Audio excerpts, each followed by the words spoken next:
good morning, everybody. Welcome to today's session on innovation in family business. For quite some time, we've been hearing about startups only when we talk about entrepreneurship, but there is a different set that we are bringing in today, where we have these youngsters coming in to take over the next generation of entrepreneurs, taking over the family businesses and taking them to newer summits. So today we'll be listening to them on their entrepreneurial uh, uh, uh, projects that they've tried and this. So now I invite Aditya from Viscan to take over today's session. So Aditya, maybe you can take over and introduce the speakers and then take it up. Thank you. Thank you so much, Anudeep. Just a quick round check. Everybody can hear and all that stuff. If you could just, especially the speakers, if all the speakers can hear me clear, loud and clear. If you could just like raise your hand saying it's all good, perfect. Yeah, Okay. sure. So great. Thanks so much, Anudeep. As Anudeep just now stated, we plan to do this family, innovation in family business for a very long time. Unfortunately, the whole Corona thing came along, and then we really couldn't do a seminar. So we thought, why don't we go ahead and do a webinar real quick here? And so the whole idea about doing innovation in family business is that I think family businesses, as I think everybody would know, is probably the oldest form of business, right? Going back centuries age together. And being a part of a family business, what is extremely important is continuity, in a family business. And where does continuity come from? Continuity primarily comes from innovation or change or adapting to the new and transformation strategies that you have. So having said that, the title of our seminar basically is Innovation in Family Business. And I'm really happy to see the business speakers that we have, ranging from textiles to commodities to shipping to jewelry, and helping us and supporting us in this endeavor. We have Mr. Pradeep Narayanan, who's the partner at KPMG. So we'll have him come in, as the expert advice. And if anybody has any questions, we'll go to the questions part at the at like later end. So I'll just do a quick introduction. So we have from Vaibhav Jewelers, we have Miss Kirtana Grandi. From Shravan Group, we have G. Shravan Group. G. Shravan Kumar, I'm sorry. Shravan Group is primarily into shipping, ports, and logistics. From the textile front, we have the young and dynamic Anirudh Kantala, who's and he's doing a lot of stuff, especially in the e-commerce and the online space. And probably the youngest of the panel would be, I think, Arnav. Arnav is from the Facker Group. One of the oldest industries in Andhra Pradesh. I think they go back way back 1955. If that's correct. And also, as like mentioned earlier, we have Pradeep Narayanan, who's an exporting family business advisory. And so Pradeep, we'll keep coming back and forth to you, getting in your thoughts and some of your information also. So we'll just kickstart this. Yeah. And Aditya, sorry to interrupt. I think Pradeep is facing some problem in logging in. So I'm guiding him. So he'll take another 5 minutes or so. No problem. So we'll just start with the speakers here, and let me go to the lady in our panel discussion first. Kirtana, let me come to you. And so, Kirtana, if you could help us understand that, what does innovation to you mean, right? Especially in the context of your family business or even your sector. And if you could help us just give a few examples as to what you have probably done in our organization, and then we'll go to have the same question to the other speakers also. So please go ahead. Hi all, good morning. It's great to be part of this webinar. So innovation is very subjective when you come to any specific industry, or as a person, innovation can be very different from one another. For a company, it could be one another. Like basically a very small change of whatever is happening manually is transformed into automation is also innovation for that kind of company. So it's very personal to you how innovation is. For me, at least, I've joined in my family business really early in a given circumstance. So I started off when I was 19, not full time but part time. So it's a bit of a challenge of coming in young as well into the family business. It has its own advantages and disadvantages as well. So how you combat is the question.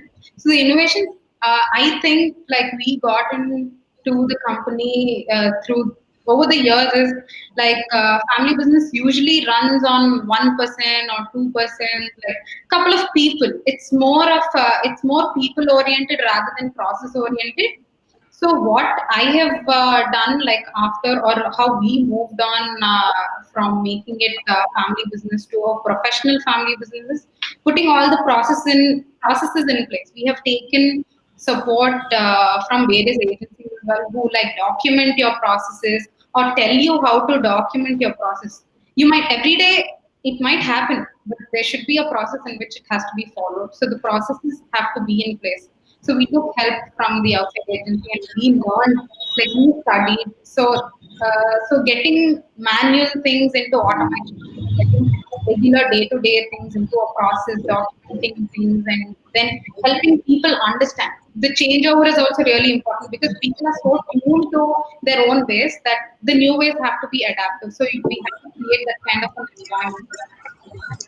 So like specifically those kind of things, and then coming to like this time where computerization and digitalization is taking a step ahead. Like we've been like in e-commerce in the last 2 years.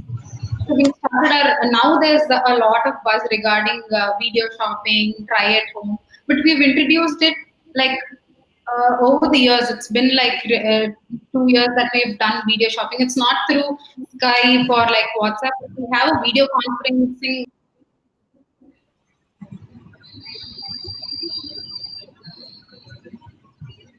Also, I think we just like lost. I think Kirtana's video probably went off. So we'll probably come back to her later on.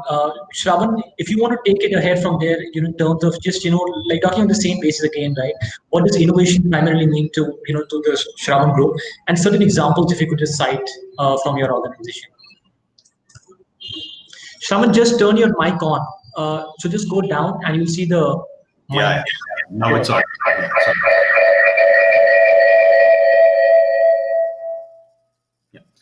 Like what Kirtana was telling about, every business is different.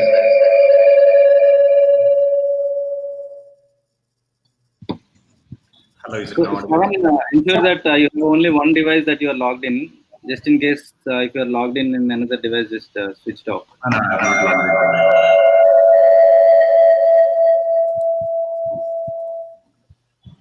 in. Now is it okay? Yes. Yeah. No, I mean, Aditya, just like what Kirtana was telling, every business is different and every business has its own limitations in innovation, has its own structural issues and stuff like that. But, one of the main thing which is constant in this world is only growth or change, whatever you call it. But, do understand that here we are all not entrepreneurs. So when an entrepreneur came up from a very hardworking, stature of his business terms, probably for 15 years, 20 years, 25 years, you need to understand that there are people years, right? So the minute you come in, the minute you turn the tables on, or the minute you turn to put new innovative challenges, you need to ensure that the old brass of people who are working with you will not be disturbed. That's very much important because they're the roots of this organization. I mean, with all due respect, there could be conservative or they are not open-minded, probably because of their old age practices. They could be sticking to very old practices. But, you must not forget that they are also responsible for an organization growth. And they're also responsible for you to come to that level. So you have to ensure that you need to take them into your hands, talk to them. Fortunately for me, one advantage is like I was there in this business from, the day my engineering classes were done, so I was in it. So people knew me personally and stuff. So, I spent good amount of time talking to them.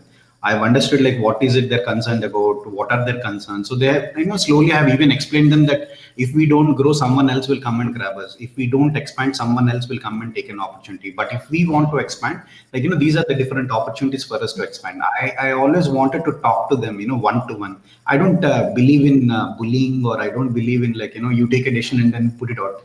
See, the most important, I'm sure that everyone agrees with me. The most important hardship for a second generation guy to work in, the amount of the inner feeling what everyone develops it, right? Everyone is looking at you. You have to be in your father's shoes. Your father has done this. Your great grandfather has done this. Now, so it's almost like a cricketing last man batsman here. You always tell that, boss, your openers have done fantastically good. Now it's all in your hand, so it's up to you. You make it or lose it. But your paper, your name will be there on the paper. You make it, that's fine. You name it, I mean, it's like, you make it, your openers will be there with a century on board of it. But if you lose it, your name will be there on it. So, it's most of a fragile responsibility what you have to pick it up. And, growth along with innovation, along with carrying the old set of people is much more important, because we are all family businesses and we are trying to evolve from a family business. In that, there will be different proposals, different mindsets of people. Probably, the way I want to grow is not very much comfortable with my younger brother, so I have to take him into confidence. I have to know what he's thinking about it, and there must be a healthy argument or healthy debate, like, exchange of views. I mean, don't try to don't try to bullying, saying that, in an organization, if there are three people and one sibling is definitely elder, so he's in the business 5 years before a second guy. So don't be as a junior saying that, boss, I know from last 5 years I'm doing it. Just ensure that equal amount of importance is given. Just ensure that he's also sitting next to you. Balancing of power is very, very, very critical, because these guys all come from a very fragile mentalities, be it me or my younger brother or anyone in the family businesses. We all see our ancestors or parents from our childhood, so we have our perception, but implementing perception is totally different. Because today, whatever I want to do is not right tomorrow. Timing is very much important. Probably today's decision, what I would have taken, depending on my market situation, my logistics companies in the country, could be right for today. You can't say, boss, 5 years back I have implemented in 2020. That's a success. Now let's do it in 2022. No, the world is not ready for it. There is no constant solution for success. What is success? There is no constant mantra for coming up in life. So you have to be innovative every day. Every day solution is different. Probably today, if I come and say, boss, my father has done miracle in 1999, let me repeat it. That will be a blunder. That will be a biggest disaster for it. I mean, you can't replicate anyone's thing. Probably the only thing what I suggest everyone is, in your field of business, see what is the best thing you can do it. Convince your parents, convince your people who are working with you. Because while talking, I'm sure that everyone is not perfect. You have a perception, you have a mind thought, just replicate it. Don't go with replicating your competitor what he has replicated. Probably your competitor could have been succeeded by replicating something that might not be a case in your case. I mean, guys, if you are into marketing, please get out of the mantra of discounting and entering into the market. You can only enter the market with discount, but believe me, people will screw your happiness if you're not maintaining the discounts. And if you're talking about volume games, I have played my volume game. I mean, from almost 85 to 240, we ramped up the turnovers in 3 years of time. From Vizag, now our main base of operations is throughout South India. I mean, it's never easy to be on that volume top of man. I mean, markets change every day. So if it's, as long as it's on an advantage side, you will be like, okay, let's improve the top line and cut short the margins. Don't go into all those mantras. That's, believe me, for a family business, that mantra is not an easy mantra, and that mantra is not an acceptable mantra. And as I'm telling you, we deal with port authorities, we deal with customs. So if I would be an innovator, my procedures like the Port Trust, which is a government of India, customs, which is again a government of India, plant quarantine, which is a government of India, the shipping line, different shipping lines, different rules. So, in my area, there is a very few scope of work wherein, main areas have been fixed up, but, my area has been left gray area where, you have to play or you have to take a change and stuff.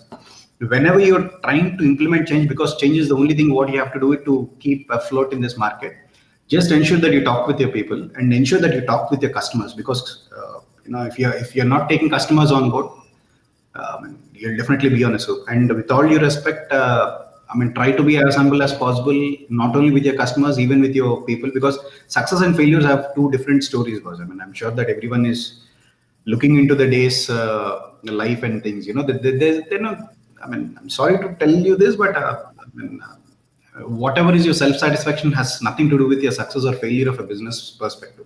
So don't get carried away with it. Probably you would be achieving something what you want to achieve in your life, which could be completely different from your family business goals, or which could be completely different from the business atmosphere. Don't take too many things in hard, and don't try to judge yourself. Please, for God's sake, stop judging yourself. And I can't judge with anyone who is of my age in a shipping company, and I can't take a monthly report saying that, okay, this month I lost, the next month I'm winning, sort of stuff. This is not a game of winning and losing. You are what you have to compare for yourself. Kindly draw a line. Check whether you're improving on the parameters what you want to improve. as long as that graph is on an incremental side, please for God's sake, don't look at the outside world. And unfortunately, our society only talks about outside world. Yeah, this new person came in, he changed it. That new person came in, he changed it. But you exactly don't know what he changed and what are the conditions for him to change. And you don't even know, what is a success mantra for him to change. Don't go into all this stuff. Cut short all the links, let the market perform the way it has to perform.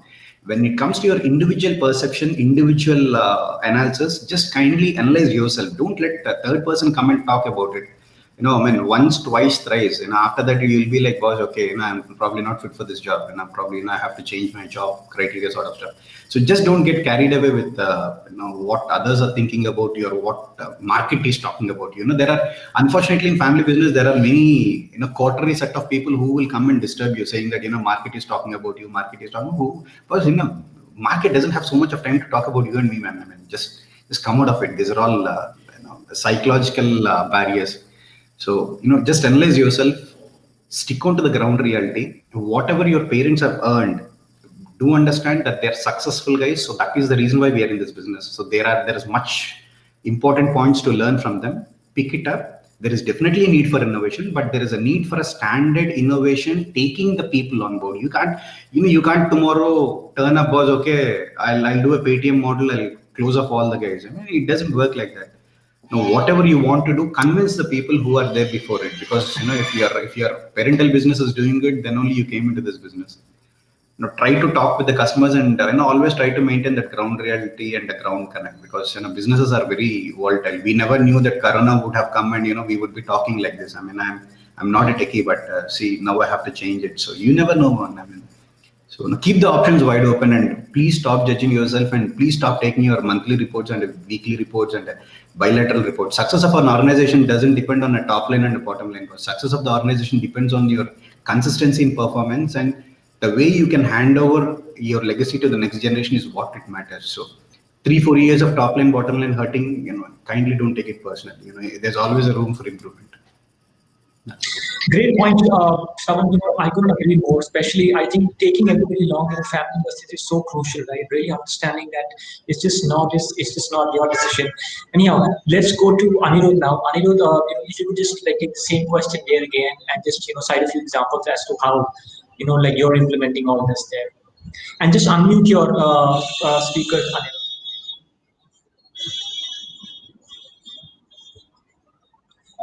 So you'll have to unmute, Anirudh. You'll have to unmute your speaker. Yeah. Hi everyone. Nice to see you all, and a great platform to interact with everyone and with the peers as well. So we are a textile firm mainly into saris, a retail brand with 11 branches across Andhra and Telangana. And I've entered the industry about 5 years back when I came back from US.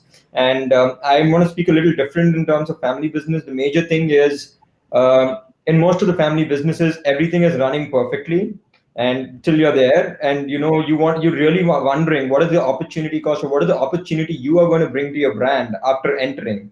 And trust me, the initial 1 year of entering a family business is going to be very tough, because you don't know what to do, you don't know what to change, or there are many things. So the first 6 months or the first 1 year is the time you have to give yourself to understand what is going on, to keep note and keep track of things which you think might be better. Because there are a lot of people who have been there, apart from your families, even the staff members or the other directors who've been there a very long time before you, who might also be thinking these but have not been able to change these. So for me, it took a year to understand what changes to be done. Not changes, actually. I wanted to create a different role for me, which wasn't being done already. So, I decided to take it online, and convincing my family was a small thing. I wanted to tell, I want to take it online. We can sell these saris online. And there was there was a little pushback. Can we sell these things online? People need to touch and feel. Those were the kind of things. But initially we were that is the way of the future. So you got to be there. So at least for the fact that you got to be there, we have to do it. So that is one angle. And then we started speaking to other players in the market who have been in the e-commerce industry. And they started giving feedback, not very positive feedback about going online. They're it's just a burn ratio. You got to keep burning. You got to be ready to burn for at least 3 to 4 years before you even make any money. And we were like taking that feedback and we were like thinking, okay, but still we got to go there. And many of us were giving feedbacks on, when you enter the market, especially in the e-commerce industry, which is dominated by any of these big players, discounting is the major thing. And I want to go back to Shravan when he said about discounting and pricing. It's a very great point. Actually, there was a survey which I was reading in a report which clearly said the reason for failure of 80% of the startups is because they enter the market with a discount. And it usually works in some cases where you're heavily funded, you're planning for Series A, Series B, Series C. But when it comes to a family business of sort, we are not interested in selling off the company or breaking it up or breaking it into parts and giving it away.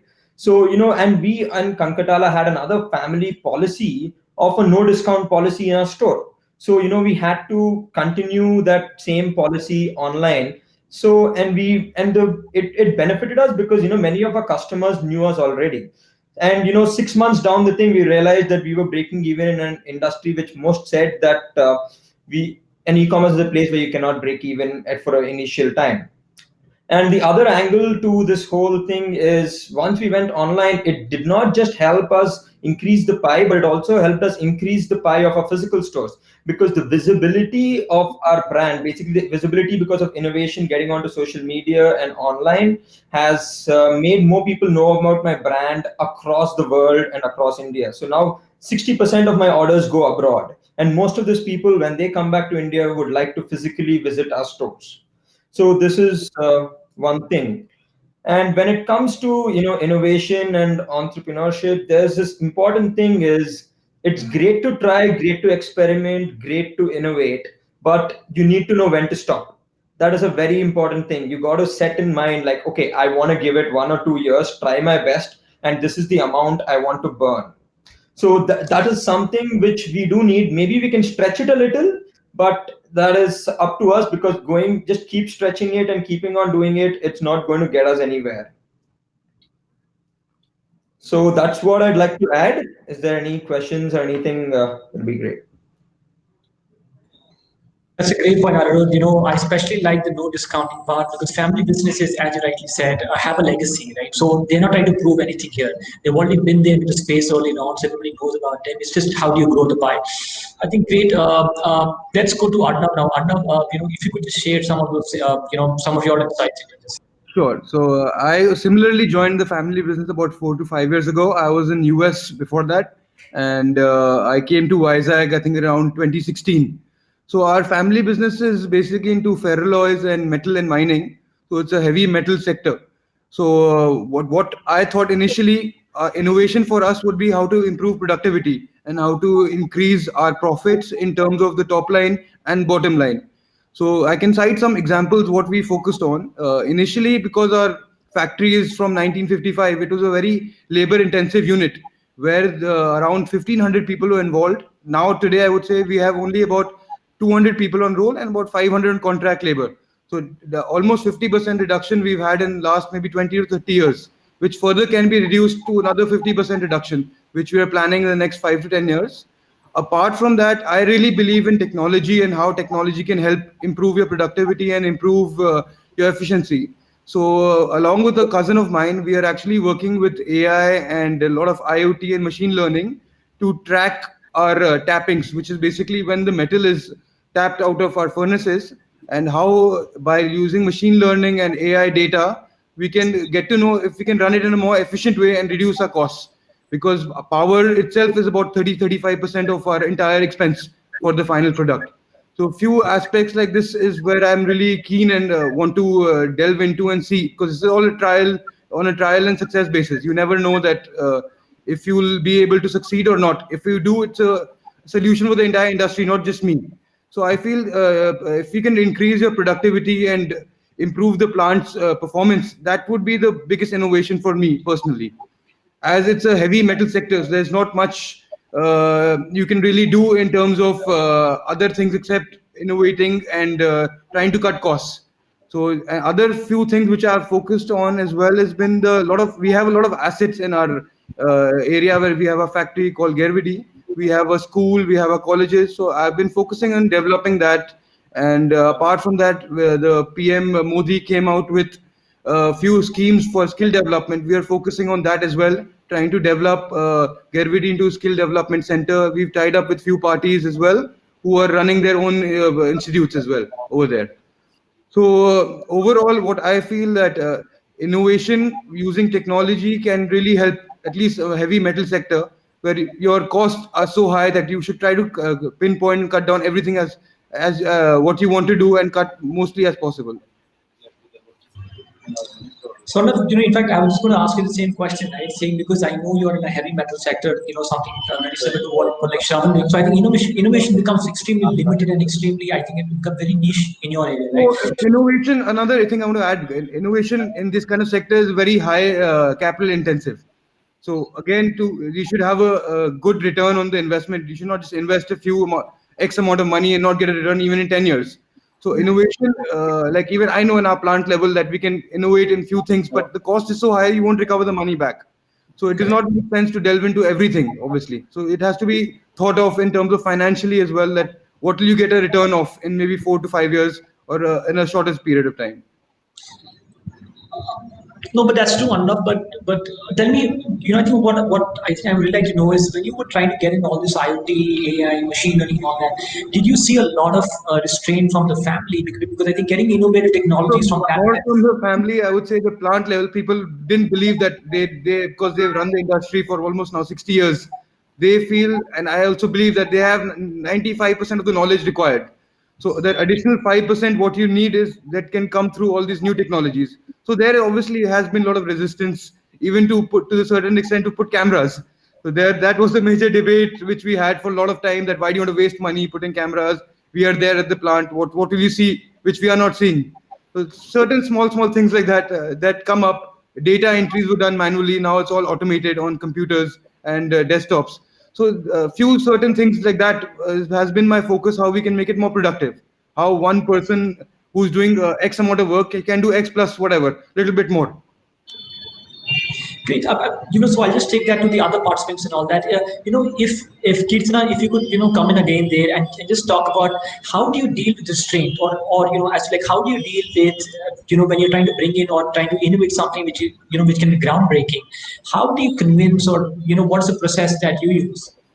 Yeah, so basically, change or getting anything new will have such restrictions, and like it's new. So obviously, I'm happy doing the old process. I don't want to change. But the only thing is, if you let people talk, if you make people aware of the whole process and give them full knowledge, they will be able to understand the process. What are the advantages they are having in terms? See, there'll be a lot of manual data entry and all that they'll be doing, but all that will be gone using bots. Even right now in our accounts, right now, where you'll have a lot of petty cash entries, you'll have like bulk vouchers coming in because we have about 11 stores. You'll have those vouchers. You'll have sales vouchers, everything. Those are all manually. It's no point in writing there. For them, we can automate. For people who are like actually typing in, for them, they'll be like, maybe I'll lose my job if they automate this. What'll I do? Because that's their job. That's how they think. But then we tell them, see, this is not what you do. This you'll do manually, and then you'll start getting into analysis. Why so much cost is being incurred? How much sale is being happening? You have to grow up to a better level where you will help the company earn more money or save more money. So you have to keep informing people of your objective of why you are doing this, and it's not disadvantage for them. And they grow personally, and the company goes professional as well. So if you make them aware, if you make them first, if you are clear in your objective of what you are doing, I think that takes away the entire problem. You are clear of your objective, and you tell the people who are actually doing it, and you take their inputs as well. You should not be like Shravan said, you can't bully people. Like, you have to keep them informed. You have to tell them, boss, this is what you're doing. We are making your life easier, and we want you to grow as well along with the company, because you have to align. Like, we've studied in MBA schools, you have to align your personal goals to your company goals. That is what you actually have to do in person. So you have to tell people what you want down the line. In 2 years, this is what my company is. In 5 years, this is what my company is. So I have to make these technological changes, because like, I'm working with people who are like, they're 50, 55. they're not technically savvy. So if I do any automation, they'll be like, why? We're doing it, we're comfortable. But we have to make them understand they have better things to do, they have higher level of analysis. Like now, even the data crunching, you have to focus on, right now in the given situation, because of the COVID, you have to know the right audience to hit. So if you don't have data in your computer, you can't do it manually. So you need to probably take like a 3-year span, how much sale, how many customers have shopped continuously in the last 3 years, how much have they shopped. So I have to take that kind of data and target my audience to that. If I'm doing it manually, if I've not automated it, I can't do it. So I have to make people aware of why I'm digitalizing things, why I'm using technology to do it. So that's the kind of objective if I have, if I'm making everyone participate in the process, I don't see any restraint. So that's how we tackle in our organization. So I'll just take two questions from, two questions for Anirudh and Shravan. I think here is, if you could come in here and explain how important is prior work experience before joining like before joining the family business. I mean, do you think prior experience is important, or do you think starting out and learning at the root level is important? Shravan, you can go ahead first. Okay, Aditya, technically now, once I started probably post my 10th, which is in 2001, I started coming to the field, and I started learning how all the grass level experiences are there and what do you have to do and what people are doing. Then after going to UK for my masters, and then after completing my masters, I worked in a port called Port of Dundee in Scotland. There I worked for almost 11 months, but the work, what they do, the way they handle the cargo, the way the cargo, the nature of the cargo, what they handle, it's totally different. They're to the next level. Not to just tell you, like Port of Dundee is in Aberdeen, and Aberdeen is a global headquarters for all the offshore oil drilling companies, because Aberdeen is a tax-free zone for all the oil companies. So wherever you find rigs, it's all in Aberdeen surrounding areas. Whether the physical rigs might not be there, but the offices and their operations are there. So technically, after working there for 11 months and again coming back to this port and again this cargoes and this customers, technically there's a sea of change. You can't implement technically whatever you have learned there, because that's almost 20 years ahead of it. And the nature of the cargoes, what they handle, it's all green in nature. They don't deal anything with dusty cargoes. You're working in a port where the back-end infrastructure is very well connected. Here, the back-end infrastructure is not connected. Believe me, Aditya, you can only learn what the other countries are doing it, but there's practically 5 to 10% for you to implement it, because your port is different, your commodities are different, your markets are different, the way you handle is different, your country parameters are different. So you can't. If you allow me to put it in, I always tell my people in the same thing. If you follow a game of cricket, probably a 2020 team is totally different from a 50-50 team, but at the end of the day, that's cricket. So you can't mix two things, right? And at the same time, if you're playing on a slow ball pitch, probably you don't need too many bases. So you swap it with an all-rounder. End of the day, it's a game of cricket, but there are n number of minute criteria which are very more important for you to formulate a team. So whatever I've learned in UK, I worked in Argo store. I worked with 3PL logistics at DHL. The amount of 3PL logistics, what they do, the amount of consolidations, what they do, the amount of final finished product, what they do, we are not into it. Today we are talking about China. The amount of final products, what China does, starting from the toy to the end product. We are nowhere near. And so the commodities, what they handle there, and the commodities what we handle are like even today in India, 60% of the commodities, be it import or export, are only raw materials. Be it coal, be it iron ore, be it manganese ore. These are all mined products. And the balance 40%, you have your rice, your sugar. Unfortunately, in a country like India, you call this as a final product because you don't have any final product or fine-tuned product until last 6-7 years to really export and catch up to the global demands. Now we are also starting up, so we're slowly catching the pace. So whatever I've learned there is a total different scenario, and it's a total different experience. So I can't replicate it because there's nothing in common to replicate. They're way ahead of it. So yeah, so fortunately for me, the only thing which worked out is my ground level working, my ground level understanding, and the connect what I have on a day-to-day basis have only worked out.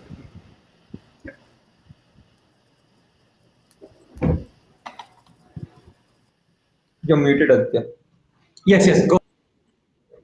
Yeah, I mean, yeah. Finally, only my connect and the practical operations in Vizag has only worked out.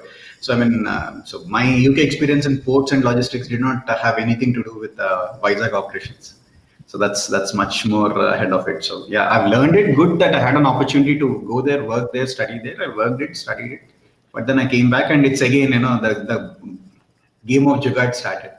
The real game started. I mean, I don't know how many of you believe, but if you are a businessman in India and if you could able to succeed in it, believe me, guys, rest of the countries, it's a cakewalk for you guys.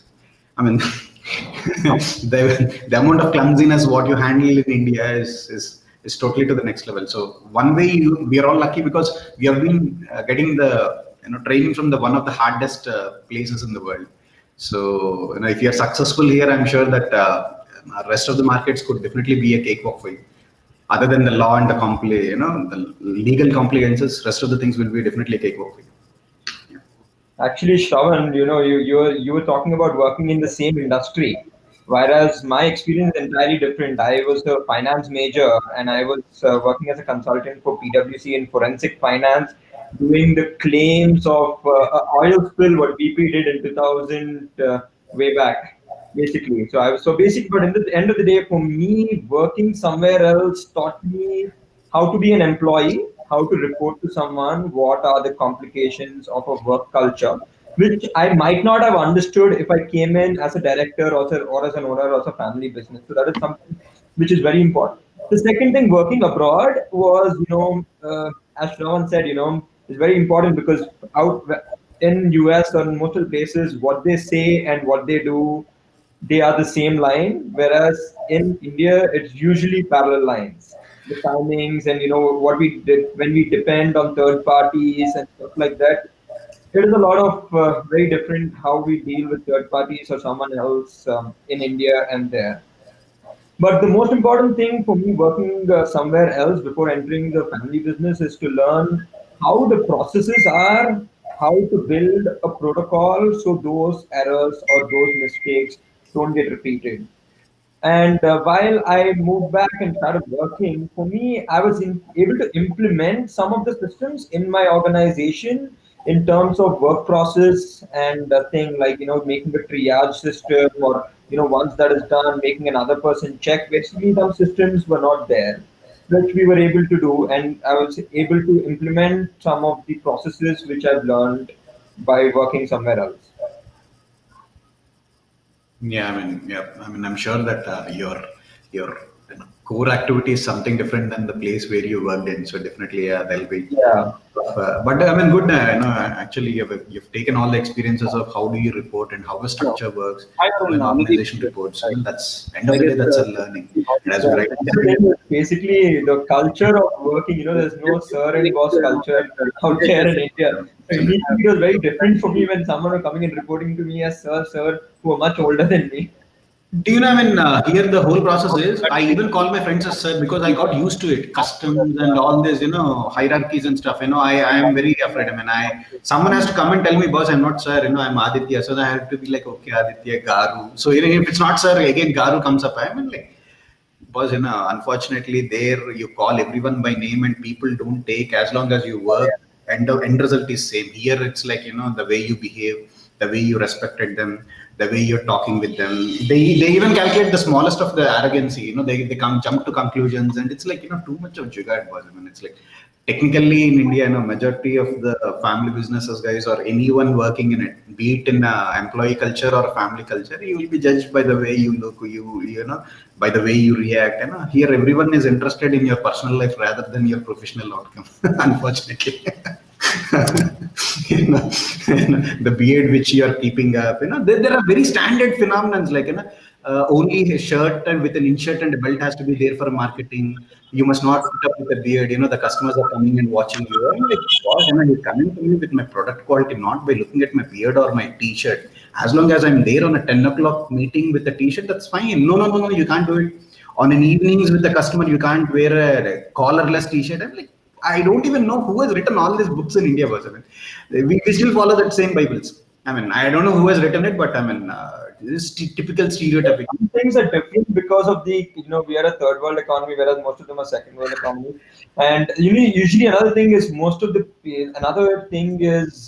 there was in India, usually a boss and a basic level associate don't interact socially, whereas abroad, that is basically people living right next to you might be employees at the bottom level, whereas in Europe and all, it's very different in here. So I feel like work culture also depends on whether you're a developing economy or a developed economy. So that make changes in India. Yeah, I mean, yeah. Some rules are required, or else many people won't understand things. But I mean, at least I can add here, couple of guys, even in Vizag or Hyderabad or in close circle, they're at least changing the stereotypes. They are like, At least sorry?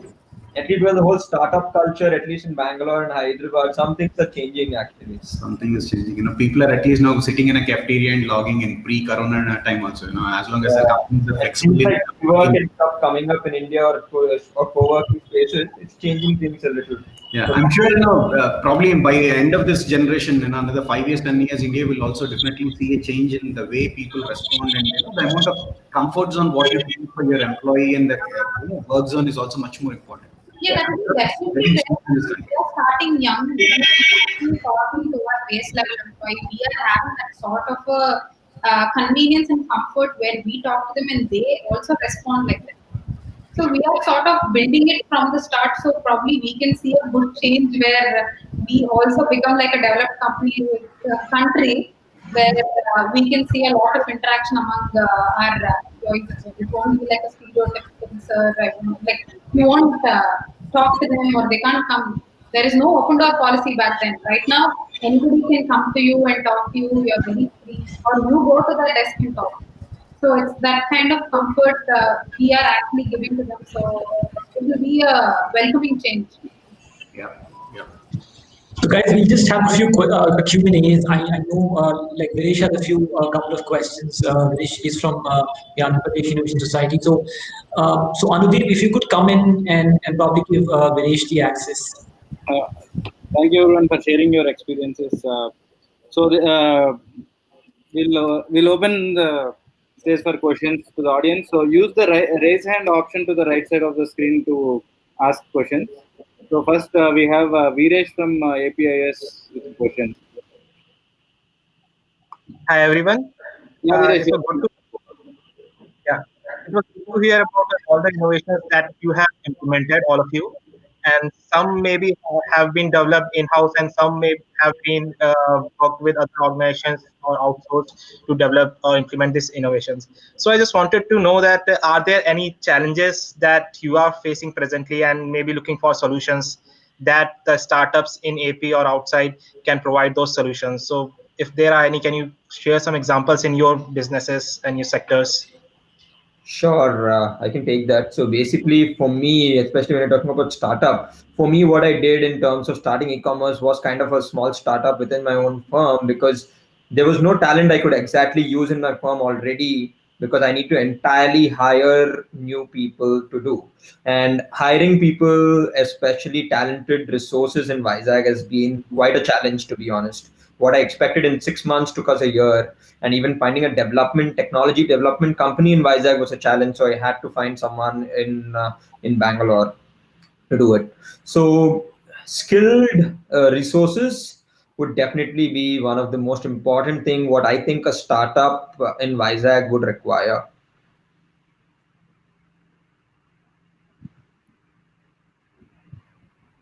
Anything else, Viral? Is that So I have one question for the speakers.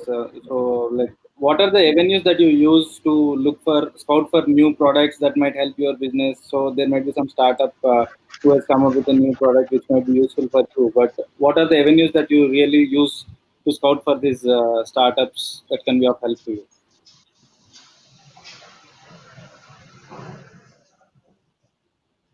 So it's an open question for all the speakers. So if you have any, you can share. Sorry, I mean, you're asking about what? So just in case if you have to work with some startup in your business, maybe like you make or buy decisions, Yeah. and there might be a buy decision with a startup. So, what all avenues do you scout to see what are the advancements that are happening that might help your industry or your business? Okay. I'll just share my experience with it. We have started the automation of trucking and, app-based information. So we got tied up with the one startup in Vizag, and we got an app-based solution. So first of all, that's an online application wherein, your employees can have it on a system-based, and they can exchange that item system-based. It's actually a live tracking of a container or a live tracking of a truck or a live tracking of a shipment. So instead of a customer coming and answering your mail or calling you to know where exactly the shipment is, we have started up we tied up with a startup company, and we came up with an app wherein particular shipment details will be uploaded, and that particular shipper will only be given shipments only of his or her import export related activity. Rest of the things have been blocked. So I mean, it's we only use it for an telecommunication sort of stuff to avoid unnecessary mails up and down and unnecessary calling and stuff. But as you said, trucking is a next level innovation. After Ola and Uber coming up, you have this Zinka Logistics, you have Go Lorry, you have Rapido, you have and these tracking apps are also coming up. So probably the next biggest investment in Indian startups, particularly in transportation, will be coming up in trucks. But believe me, it's $1 billion negative money to start with and then to stabilize it. So getting a app-based system to find out where a load is there, to rationalize cargo or to this we basically call it as route rationalization. So a particular customer will be given a particular route of his choice, and he'll be clicking it. So once that preference is given, so whatever the queries in that market will pop on into the system. So we are developing a couple of apps on the same. So we only have developed one app for it, and there is a scope for a good amount of apps to come and help us. So, Basically, this can you brings share? transparency in the system. So, can you share how did you come across this startup that you worked with? So, how did you get to know them, and what avenues do you use to scout for such startups? Okay, to be very honest with you, they approached us, and we loved it. They're also from Vizag, so we thought like, okay, you're a startup from Vizag, and you guys came all the way to talk to us. Then we told what are the innovations and what are the possibilities, where they can work, and they came back to us saying that these are the areas where we can immediately start working. So we actually worked hand in hand, and we said, okay, let's try one product. Even if it's failing, that's fine, because it's an internal thing. You don't have a deadline sort of stuff, and you have nothing to prove it.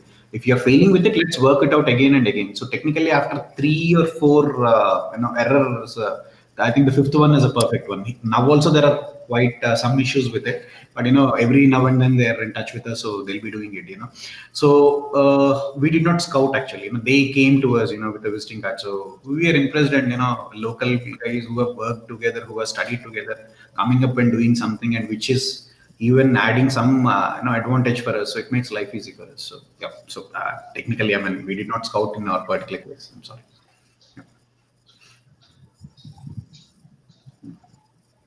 We have Mr. Tejasvi. So we just have, like something.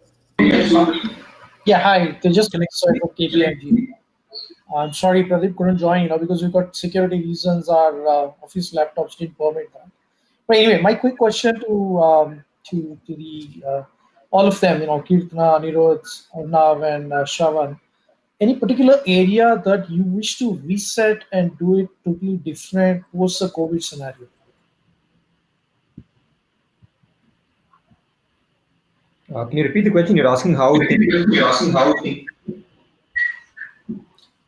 So Any particular area of business, like whether that be HR or systems or business continuity planning, or some of those areas that you wish to do a bit differently, because I work with a lot of family businesses across India, and one of the things that I noticed is even including consultants like us, or even the biggest of the guys like McKinsey's of the world also, what's happening is business continuity planning has been planned only for about a week or 10 days or maybe a month at max. But this scenario is totally kind of jeopardized the entire business setup. So, given this backdrop, any particular areas that you wish to do a little bit different? So I can take that for 1 second. Yeah. So for our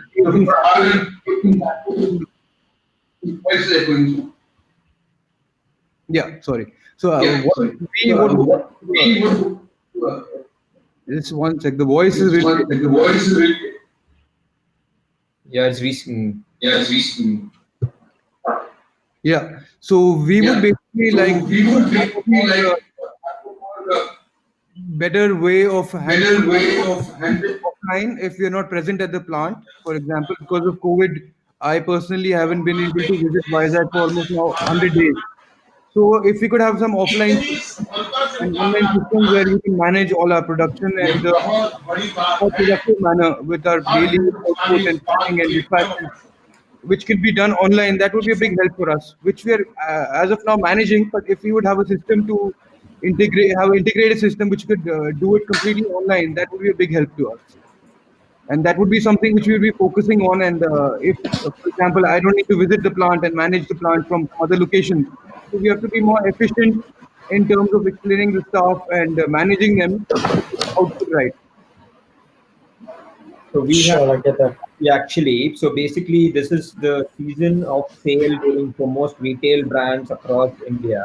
So this is the basically Ashadam season when we usually get a lot of stock on consignment for this thing, and now we are stuck with a huge load of stock, and suppliers are not asking for payments at least, but they're like saying, please see what is the best, however long you take, don't send the stock to us, please clear it. And we on the other hand cannot announce a sale because that is going to attract a lot of crowds to our store. So for this thing, what we are thinking is at least we are trying to get at least usually up we're trying to get close to 3 to 4 thousand products online in a matter of 1 week and run our sale online, which we usually do in our store and make it available for our customers thing. So that is a very small thing what we're trying to do, and it is kind of next to impossible to do it for the whole stock because you have more than 1 lakh different unique pieces, more than 2 lakh unique pieces. So at least we're trying to do it with the first set of 5,000 pieces now.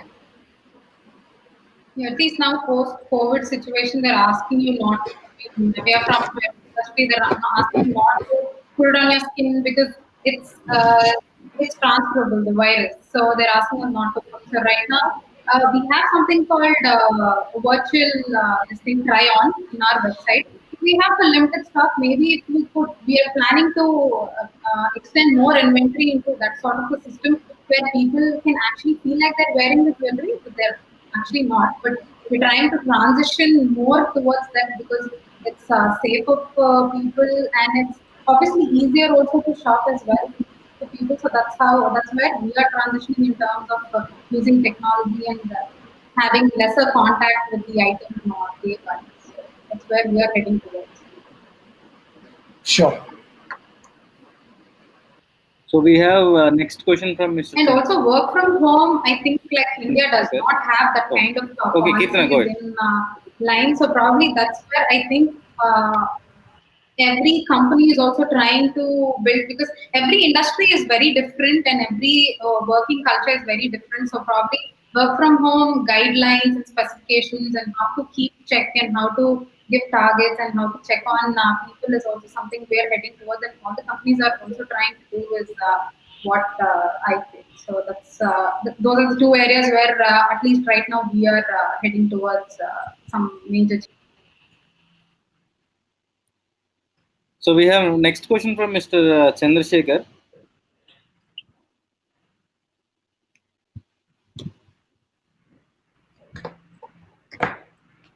Yeah, Chandrasekhar, you can unmute and go ahead with your question.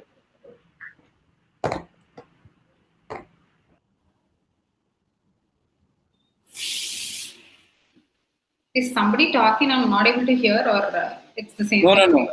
So we, Mr. Chandrasekhar, you can unmute and go ahead with your question. You're currently muted. Yeah, can you hear me now? Yes. Friends, the speakers, till now I'm listening to them. The innovation in family business by Man and Machinery.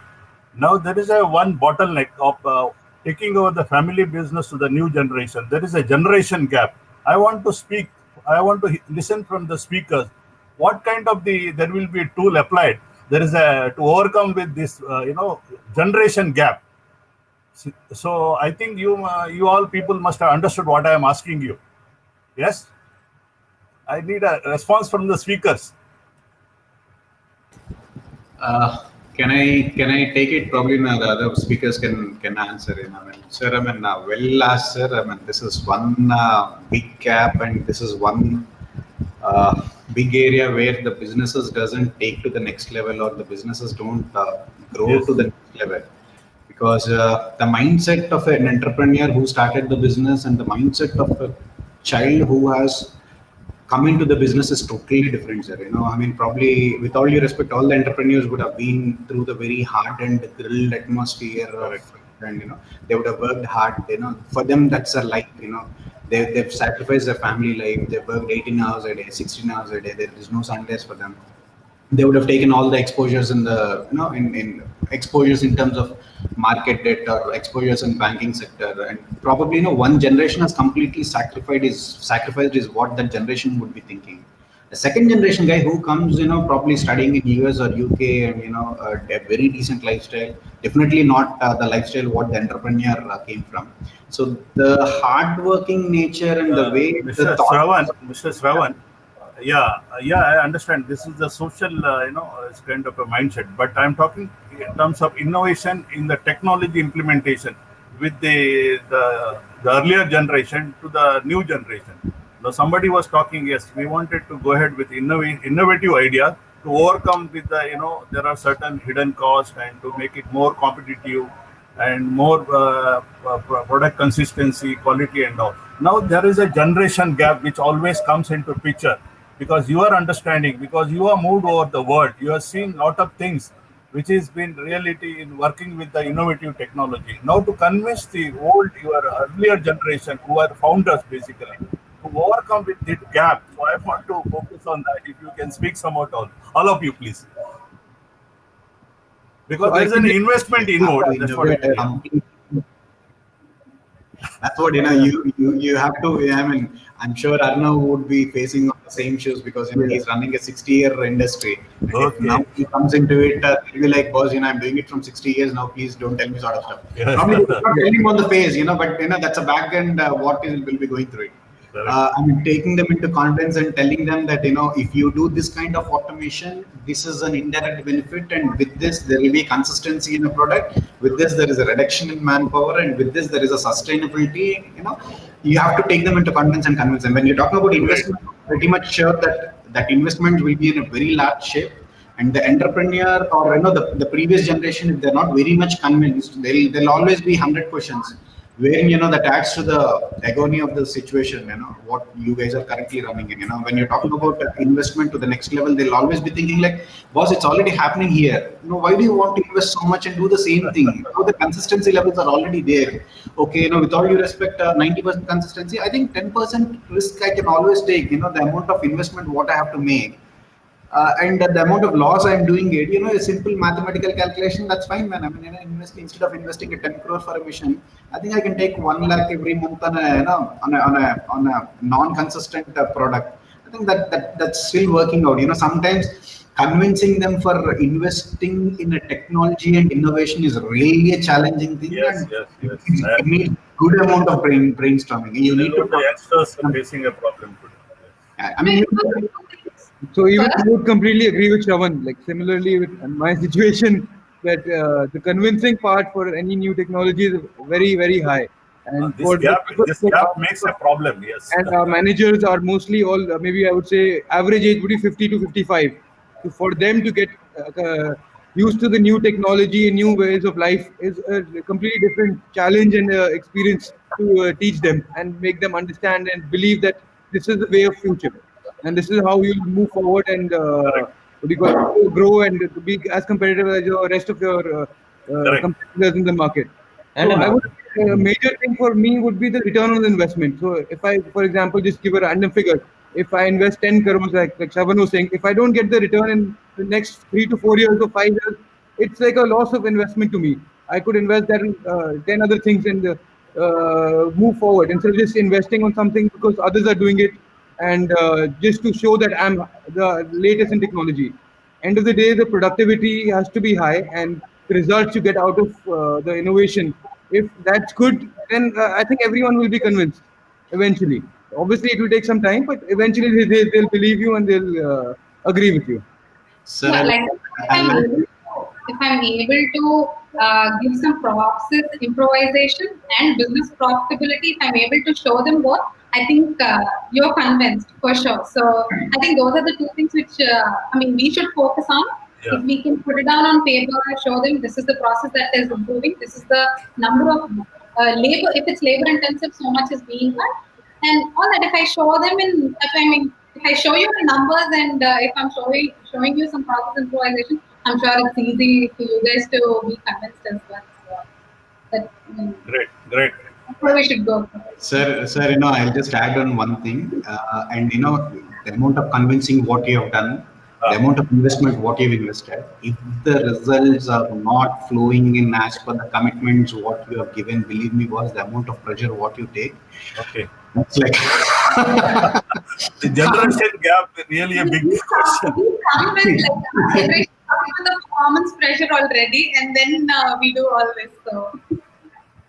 yeah, Thank you. Yeah. Thank you, Aditya, for giving me an opportunity to interact with the speakers. They are well spoken, and really the young generation would come up, the innovation in family business with technology. It will really, you will have something good for your family. Yeah. Thank you very much. Thanks a lot. So we have two more questions. We have Manikanta. Good morning, guys. This is Manikanta from Vertical. So we're on the cyber security and data analytics. So my question is basically depends on two particular segments. One is your cyber hygiene at your current IT department, and the other one would be like this is really good to see you guys working towards complete taking the support of technology and mixing up to your traditional businesses. At the same point of time, yes, Shravan, I would definitely agree with you in terms of freight business is going to be the biggest in the coming days, because personally, e-commerce and supply chain management, logistics itself. So logistics and supply chain management is what going to be the future of all the businesses, not just one businesses. We being into IT, we've been working like crazy. Like you can see my face, like I don't know whether the camera was enabled or not, but we are working like crazy 24/7.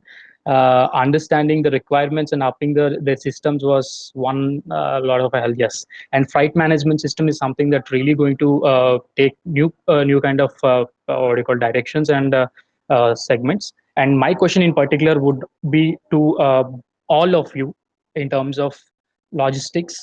How well versed or how well placed is supply chain management post technology and pre technology, irrespective of what the COVID situation is, irrespective of what going to come for the future? How well placed is the supply chain management of India in particular into the global scenario? Because at the end of the day, when we speak about economies, it is always about exports and imports, a major segmentation, and then we speak about the others, domesticated sales and all. So how well is India prepared in terms of exports and imports with technology and without technology, pre and post? That's my question. Okay, I think Manikanta, I'll just take this question. When you're talking about the supply chain system, what India is having is a very robust supply chain system. There are two ways of answering it. Okay, when you're talking about without technology, yes, we have the very robust supply chain system. When you wanted to add in technology, we are still at a baby level, stages, wherein the technology in terms of your supply chain management is not to a great extent, I've been in Seoul, and one of our customer has shown me that he has a smart fridge, and that fridge is connected to a grocery store, and he has a particular bay for his milk. Whenever the milk, the weight of that sensor is detecting it, and believe me, the minute the milk is almost through, he is getting his preferential milk from his preferential store on a credit basis for 48 hours, and it's an autofill sort of stuff. You just open the door, and I was like, I was the one who has opened it, so he's cooking something for me. So And then there's a milk. And then I said, why did you order milk? I mean, we are supposed to go for a restaurant. He said, no, my refrigerator ordered it. I was like, how can your refrigerator order it? Then, he took me into the refrigeration, then the sensor based and an app which connects his favorite groceries, his credit limits with the customer. So technically it's completely automated. Then I said, boss, and then he said, boss, my milk and my soft drinks have to be kept in the same place because these are the things which are sensor monitored. So the weight of it is fixed. So, depending on the weight, it sends me a request, it's depletion. Can I replace it? So if I'm traveling, I'll say no in a denial mode. But if I'm not traveling, I'll simply say yes. And, it comes into it. And it even pops him out with the delivery time at what time is delivery he'll be comfortable. So you're talking about that level of technology in supply chain management. I'm sorry, we can only talk about it. I'm sure that even I don't see it, so I'm very confident about it. But when you're talking about the supply chain system in today's Indian scenario, believe me, India is one country which has done extraordinarily well when compared to other so-called developed countries in supply chain management. Our grassroots system is so tight. Our grassroots system is so tough. None of the vessels missed it. All the ports started working. Backup areas have been created. All the importers have given a free time of 45 days so that there will not be any detention charges to be applied. And believe me, today the exports drive is much on a higher side. The rail freights are running. With all due respects, railways have not stopped even for one day, except on that Sunday. And even on that Sunday, the freight trains are running. Your growth corridors are up and down running. But yes, they're running the conventional way. They're running with the passage system. They're running with their cheat system even today. They're running with an online indent instead of an online indent. They're still running with a manual indent. But believe me, when it comes to the supply chain management, our system of supply chain management is most robust. Arnav can even comment on it because I'm sure that none of his shipments got missed. None of his shipments got delayed because of this COVID situation. So what I'm trying to tell you is there are two answers in it. We are having a very robust supply chain system without information technology into it. With information technology into it, we have. Manikanta, we are only trying to make process simpler. I'll tell you what is it we are trying to do. Instead of a manual challan going to a port saying that my container comes in, an email is going. Instead of an email, an app system is working saying that boss, this container is going. We are actually in a very, very, very initial stage of it. But believe me, the reason why in initial stage is again a cost competitive. We are still a developing country wherein cost matters very much. With all due respect, my exporter pays me when he's comfortable. If he's comfortable in the sense the margins what he's getting from it. I don't mind going back to Arnav and say, boss, $1 more per ton. And then he says, Shravan, why $1 more? Because, my competition is giving a X rate. Then I go back to Arnav and say, Arnav, this is an app for you. You sit in Delhi, you don't do anything. You'll get exactly, when your cargo is coming into my CFS, when your cargo is being weighed, when your cargo is being containerized, everything is there. It's only $1 per ton. Then Arnav says, boss, you do one thing. I'm not sure whether that's his answer or not, but I'm sure I've tried with many of the people. Even a company like ITC told me, boss, you do one thing. You're working with me from last 13 years. You save this $1 per ton. You don't give me all these updates. I'm least bothered about when my cargo entered, when my cargo weighed, when my cargo. My only concern is my vessel cutoff is on 20th of July. Did I send the cargo on 18th of July? My person is there who I'm already paying. Going it, not going it is your responsibility. And if you're not sending it because of 1, 2, 3, 4 reasons, you pay the penalty for it. Don't charge this $1. You save this technology for yourself, beta. I'm happy with this. Talk, message me. I'm happy with it. I'll not be paying you $1. So technically, this all comes under boiling down to. Is someone interested to pay you for the technology? Is because in logistics, a truck has to drive money. There is no alternative for it. You can't run a truck sitting in Delhi, flying between Vizag to Garivedi factory. So my driver has to be there. So the logistics business and supply chain management business is one business where you have to have physical manpower in it. And what is it you can automate? You can automate the data analytics, you can automate the artificial intelligence, you can automate the consumer patterns. But now the customer in the country says, boss, don't do all this hangama, don't do all these nataks. I will call you if I want something. Shravan, I lost you. Fancy rates. We are still competing with. Yeah. Is it now audible? Yeah, it is audible. So added to that particular question, recently we've done a complete automation to a logistics company which are like 14 years old. So they never been to any sort of digital solutions. They were always been using the Excel sheets, and they were running crazy. They have 6,000 of employees all over India. So they're into logistics. So now what we did was we completely automated the system from hiring till they deploy till they outsource their employees to the other vendors like Reliance and Feature Group, the bigger giants. So whenever we spoke to them, the logistics part especially, or the supply chain management part, so they have zero idea about how the future is going to be, but they just happen to be in that place. When recently Amazon came to like Jeff Bezos was in India, and when he announced that there are going to be some 25 lakh jobs they want to create in the coming down now 5 years or 10 years down the lane, then they started realizing that there is a lot of scope that we need to pitch in, and we need to have a proper technology support. And especially when the marketplaces, we don't differentiate e-commerce and marketplace. We generally use it as e-commerce, but Amazon is a marketplace, Flipkart is a marketplace, where they have everything in place with the technology, not just without the technology, or not just with the manpower. So both goes hand in hand. So I believe with your insights that I really feel that I came to know a lot of things, especially with the small intro. And I would like to ask the other two guys, I mean Kitna and also Anirudh and Arnav, because they're also into retail. Kitna and Anirudh were into retail, right? So how would they react to this particular supply chain man? Sorry, when you're saying something, sorry. No, we are working with delivery in Vizag. Whatever the air conditions of Tata, Voltas, whatever you're getting, it is all getting through China, and it's shipped previously through Chennai through TVS Logistics. Now we partnered with delivery, and everything is routed through Vizag. And for Andhra and Telangana and Mid Orissa, you're routing it. We work on delivery system because they gave an ERP system wherein we work in the delivery system. We punch in the dates and stuff. Believe me, Venkata, what they're using is a normal ERP system wherein, container or a cargo in date, the number of days in the warehousing area, and a dealer intending it will automatically get picked up, and it tells you which area to be dispatched. Initially, I was thinking like, when I was so excited, I was like, okay, come on, man, delivery. So let's see something. Delivery is a very successful startup in India. So I was expecting something, on an app-based system sort of stuff. Believe me, that's a simple ERP system. And when I asked them, they said, this is a warehouse module, what we have given you, because you're operating a warehouse for me. And even there, the dealer has to write up to them. The dealer has to send an advisory for them, and the advisory only pops up to them. So technically, there is no much great innovation what they're doing it.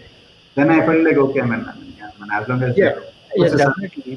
Because automation is something that we are currently in. When it is artificial intelligence, then there is a lot of other things going to happen. Apart from automation, there's being insights, and there's going to be decision making is going to happen with the AIs. So what we have, so we integrated all this stuff into the ERP that we built currently for that system. So which has facial recognition to take the attendance monitoring system, and temperature for the what do you call it? Oh, sorry, Anand. So I'll catch you guys there. No, carry on. So we have one more question in the chat. So it's from a professor from GSM. Is asking what is the preference given to the local talent in recruitment at your organization? So what is the, sorry? Preference given to the local talent from Vizag. I'm sure every industry wants to work with the local guys, provided if they're talent enough and if they're handy for the management, and everyone wants to work with the next door guy. But I'm sure the next door guy is always incompetent and have too many concerns to talk about when compared to a guy who is working there. I mean, you see the consumption pattern, or you see the pattern of migration happened in this COVID time. Believe me, this is an eye-opening thing. I mean, all the mega cities are constructed by people coming from other states, not the state guys. I mean, there is always a question for me. I mean, there's a psychological. Okay, I mean, I'm sorry for coming into conclusions if I'm jumping into conclusions. Andhra guys would love to go all the way to Kandla in Gujarat and love to work there. Their efficiency there is at the best. And Jharkhand and Bihar guys would love to come to Vizag and work there because their efficiencies are best. I don't know. I mean, it's almost like you don't somehow perform in your home pitches, and when you're overseas, you're like a superstar batsman sort of stuff. I don't know. It has something to do with the consumption pattern or a psychological issue with it. But technically, yes. If you're talking about us or our organization, Majority of the people are Andhrites, but locals, yes, I mean, people in Vizag are it. But technically, these people in Vizag have migrated from other parts of the district and they've settled in Vizag because they're working with us. So we are done with the questions, and thank you for joining us today. And I see that if you are open for new technologies and innovation, maybe through TIE, as we support entrepreneurial ecosystem, we'll plan some product showcase or some kind of hackathon working with you. We will need your support in doing that so that we can match the supply and demand with the businesses and the startups in the ecosystem. So we'll soon work with you and plan some product showcase or a hackathon So kind of a Anudeep, thing. Your business. so Anudeep, just a quick thing, right? And if a startups would like get in touch with some of these, some of these family businesses, if you could just probably forward their phone numbers and all that stuff. Startups could like reach out to you and then you probably share their numbers with them. So that's what we'll plan a platform where you can evaluate the startups available in Vizag, or you can showcase your, give out your problem statements, and then we'll have the startups work on those so that we can meet the demand and supply with the business and the startup. So we'll reach out to you and see if we can plan such a platform. And thank you for joining us and sharing your experiences with us. And thank Thank you you. Aditya, for facilitating the discussion. Thank you so much.